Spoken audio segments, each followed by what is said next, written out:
Sorotan terkait dengan kinerja ekonomi menjadi prioritas reshuffle kabinet yang disebut-sebut akan dilakukan oleh Presiden Jokowi siang nanti. Saat ini kami telah terhubung dengan Bima Yudhistira, ekonom dan Direktur Center of Economic and Law Studies. Selamat siang, Mas Bima. Selamat siang. Ya, Mas Bima, ini publik terus mencermati terkait dengan kinerja tim ekonomi dari Kabinet Indonesia Maju dan juga saat ini bagaimana penilaian Anda terkait dengan isu reshuffle kabinet terkait dengan pergantian menteri-menteri terutama di pos perekonomian baik pertanian hingga perdagangan. Tentu yang saat ini sedang mendapatkan sorotan adalah kinerja di bidang perekonomian. Baik Menko Koordinator bidang perekonomian, Menteri Perdagangan, Menteri Perindustrian, ya, dan juga menteri yang berkaitan dengan investasi. Karena ada beberapa kinerja yang disorot, salah satunya adalah minyak goreng. Tentunya ini jadi perhatian Pak Presiden Pak Joko Widodo bahwa masalah minyak goreng sudah berlarut-larut, sudah terlalu lama, berbulan-bulan, dan juga sudah banyak sekali kebijakan yang berganti-ganti, tetapi relatif kebijakan yang berganti-ganti dianggap tidak terlalu efektif ya dalam memperbaiki harga minyak goreng, sehingga harga minyak goreng sampai sekarang masih berada di atas harga eceran tertinggi. Jadi kalau Presiden tidak melakukan reshuffle atau mengganti kinerja menteri yang buruk, maka ini dianggap sebagai salah satu legacy Pak Jokowi yang kurang terlalu baik. Karena tantangan inflasi pangan tentu adalah tantangan yang serius. Kemudian tantangan berikutnya, setelah pandemi ini juga masyarakat harus diingatkan kembali pada janji-janji kampanye Pak Jokowi. Mulai dari masalah reforma agraria, kemudian juga permasalahan infrastruktur, dan tentu infrastruktur berkaitan dengan biaya logistik yang masih tinggi. Jadi harapannya memang reshuffle ini sangat mendesak, karena tantangan bahkan sampai 2024 jelang pemilu ke depan adalah tantangan di bidang perekonomian. Kemudian ada tantangan lainnya berkaitan dengan kesejahteraan sosial. Ini juga sekarang sedang dicermati setelah Pak Presiden Jokowi mengeluarkan instruksi Presiden berkaitan dengan penanganan kemiskinan ekstrim. Karena kemiskinan ekstrim ini meningkat dari sebelum pandemi 3,7%, kemudian pada saat 2021 angkanya meningkat menjadi 4%. Dan tentunya ini juga butuh sosok menteri di bidang kesejahteraan sosial yang memahami akar persoalan, mempercepat masalah sinergi pendataan, dan tentunya jangan sampai tantangan ekonomi yang semakin kompleks membuat angka kemiskinan ekstrim susah mencapai target 0% seperti yang diinginkan pemerintah tahun 2024. Baik, ada sorotan terkait dengan perdagangan, pertanian, dan juga perindustrian. Namun kita coba fokus untuk terkait dengan perdagangan. Nah, Mas Bima, bila terkait dengan pos Menteri Perdagangan, santer bahwa perombakan ini akan dilakukan terutama di pos Kementerian Perdagangan. Namun sosok siapa dan juga bila nantinya bahwa pos Menteri Perdagangan ini diisi oleh salah satu petinggi parpol, apakah ini juga mampu menjawab kegelisahan publik terkait dengan kenaikan harga pangan dan juga mengatasi kenaikan-kenaikan harga pangan tersebut? Ya, tentunya yang ingin diharapkan oleh masyarakat maupun publik secara umum adalah apakah bisa Menteri Perdagangan bekerja tidak terpengaruh oleh elektoral 2024. Jadi memang yang diharapkan dari pos Menteri Perdagangan ini adalah menteri yang profesional, menteri yang memiliki integritas dan bisa fokus bekerja.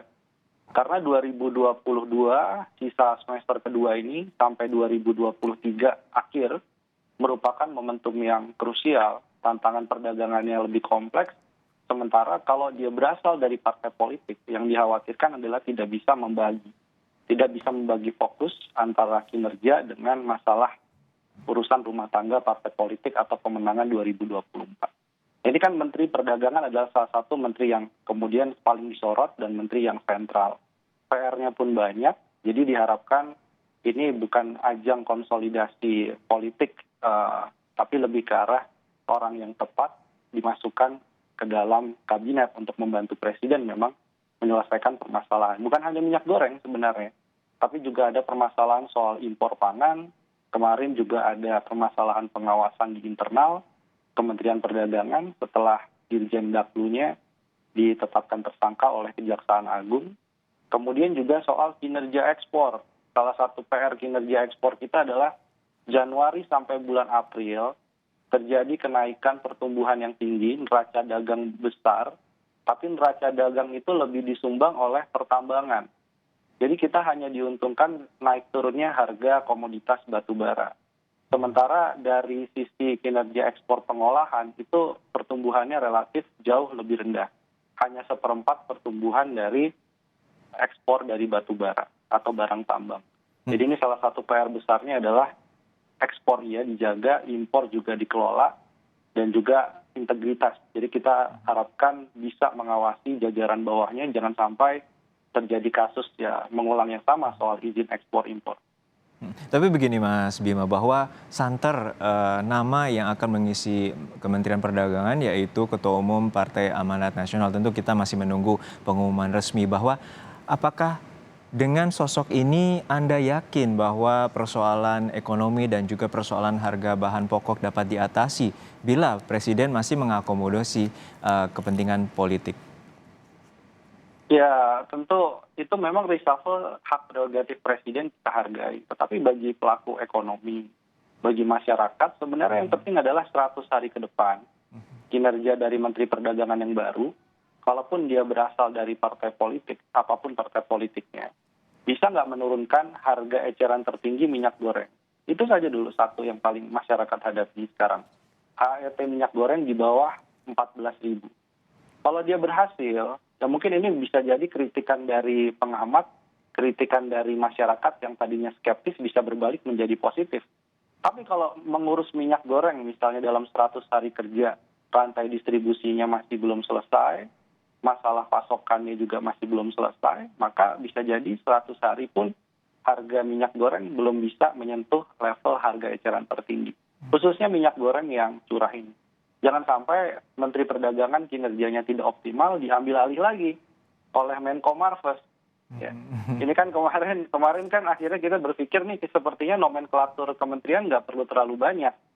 Khususnya kalau nomenklatur kementerian di bidang perekonomian, karena dengan Menko Marves seakan semua masalah bisa diatasi. Nah, jangan sampai ini mengulang karena kurang profesionalnya Menteri Perdagangan ke depan. Tapi kita berikan waktulah 100 hari ke depan, apa gebrakannya dan apa yang langsung dirasakan ke masyarakat, terutama soal pengendalian harga-harga kebutuhan pokok. Baik, Mas Bima, ini juga ada sorotan menarik terkait dengan tadi yang Anda sampaikan, penghapusan kemiskinan ekstrem yang juga telah dikeluarkan PP-nya baru oleh Presiden Jokowi. Maksud kami Inpres Presiden terkait dengan penghapusan kemiskinan ekstrem. Anda menilai bahwa di pos menteri, kementerian terutama Menko PMK dan juga Kementerian Sosial, apakah ini kinerjanya kurang baik untuk mengatasi kemiskinan di Indonesia? Bukan kurang baik ya, kita harus menilai memang kemarin ada pandemi 2020-2021 dan itu memang mempersulit penurunan kemiskinan. Tapi kalau kita bicara ada kemiskinan yang memang sifatnya karena siklikal atau karena memang terjadi krisis, resesi ekonomi, tapi juga ada kemiskinan yang memang sifatnya struktural. Nah, kemiskinan yang disebut ekstrim ini adalah keraknya kemiskinan. Dan ini butuh kinerja menteri yang lebih baik lagi.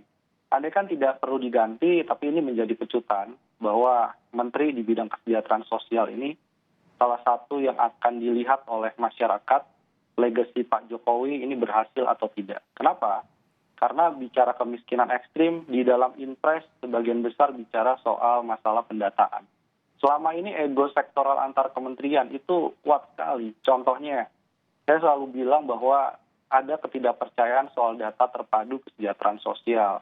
Kenapa? Karena subsidi energi, subsidi pupuk itu belum bergabung dengan data-data dari kesejahteraan sosialnya Kemensos. Sehingga beli BBM ke depannya harus diverifikasi dengan My Pertamina. Kemudian menggunakan aplikasi Peduli Lindungi rencananya untuk membeli minyak goreng. Padahal sudah ada data terpadu kesejahteraan sosial.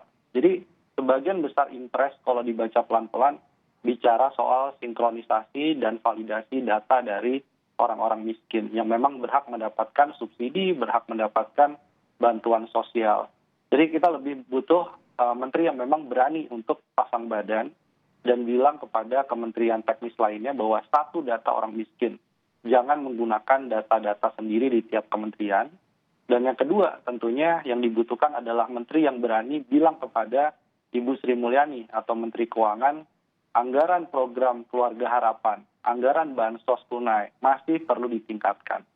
Setidaknya 10 juta penerima program Keluarga Harapan bisa naik menjadi 15 sampai 20 juta penerima di tahun 2023. Karena ini momentumnya juga sedang ada perumusan anggaran untuk rencana APBN 2023. Jadi harapannya memang butuh menteri yang berani, punya visi, dan juga kerjanya cepat sehingga kemiskinan ekstrim ini bisa teratas. Baik. Terkait dengan persoalan ekonomi, kami akan sapa yang telah juga bergabung dengan kami, Viva Yoga Mulyadi, Wakil Ketua Umum Partai Amanat Nasional. Selamat siang, Bung Viva. Selamat siang, Mas.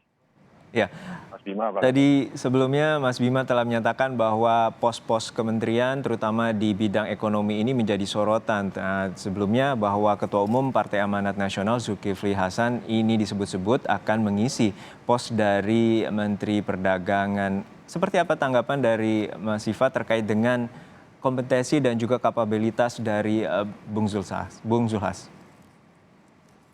Ya, Partai Amanat Nasional sekarang sudah menjadi partai koalisi pemerintah, maka wajib hukumnya untuk berusaha semaksimal mungkin meningkatkan kinerja pemerintahan, baik di lembaga legislatif maupun di lembaga eksekutif.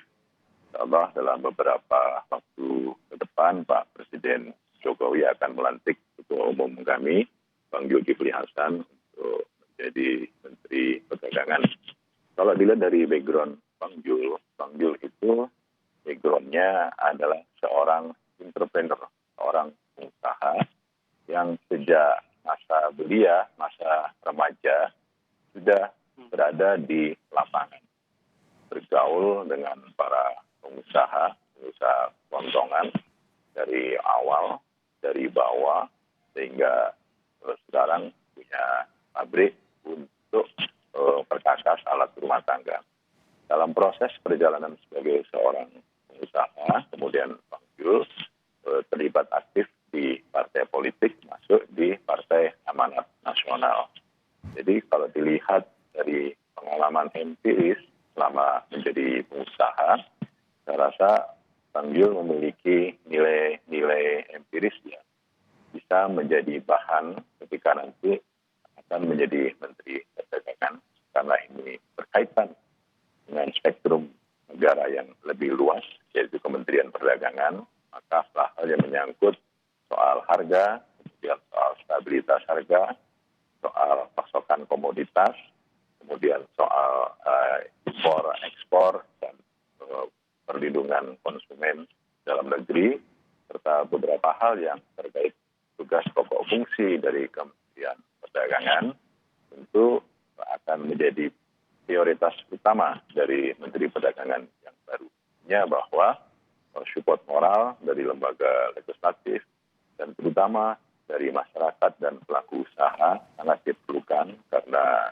saya sangat meyakini Bang Jul itu adalah sosok yang egaliter, yang komunikatif, yang dialogis, dan memiliki integritas pribadi, dan yakinlah bahwa Allah terus hari ke depan ada beberapa tingkatan kinerja yang bisa memberikan manfaat, terutama buat masyarakat.